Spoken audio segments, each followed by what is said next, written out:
તો ગુજરાતભરમાંથી નુકસાનીના એ સમાચાર આવી રહ્યા છે। ખેડૂતો પોતાની વ્યથા ઠાલવી રહ્યા છે, ત્યારે વડોદરા જિલ્લામાં વાઘોડિયામાં પણ ખાસું એવું નુકસાન થયું છે અને ખેડૂતો હવે વહેલી તકે સહાય ચૂકવવામાં આવે તેવી રજૂઆત કરી રહ્યા છે। વાઘોડિયા તાલુકામાં મોટા પાયે નુકસાન થયું। અહીંયા 40 જેટલા ગામમાં પાકને નુકસાન થયું। ખેડૂતો દ્વારા તાત્કાલિક અસરથી સહાયની માંગ કરાઈ। ખેડૂતોનું કહેવું છે રાજ્યના તમામ ધારાસભ્યો ખેડૂતોની વારે આવે અને એક જ અવાજે સરકાર સમક્ષ ન્યાયની માંગ કરે। જો શિયાળુ પાક પહેલા સહાય ઉપલબ્ધ નહીં થાય તો ખેડૂતોને દવા પીવાનો વારો આવશે તેવી વાત પણ કરી રહ્યા છે। સરકારે અમારું દુઃખ સમજવું જોઈએ।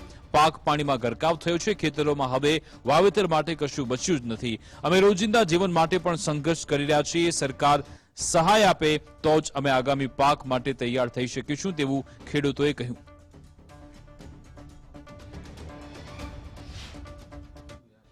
આ ડોંગર એટલી બધી નિષ્ફળ થયેલી છે કે વરસાદ એટલો બધો પડ્યો છે કે ચોમાસા જેવું માહોલ ચાલી રહ્યો છે। હવે ખેડૂતોને 10 થી 12 હજાર રૂપિયા એક વીઘે ખર્ચો થાય। હવે ખર્ચો ક્યાંથી લાવો?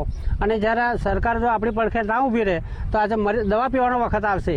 કારણ કે એમાં સરકારને ખાસ વિનંતી કે તાત્કાલિક 2 થી 3 દિવસમાં આ વળતર મળવું જોઈએ। અને વળતર તો કશું ના મળે, 10-12 હજાર રૂપિયા આલો એમાં કોઈ ખેડૂતનું પૂરું ના થાય। એના કરતાં લોન તમે માફ કરો એ સારું કહેવાય।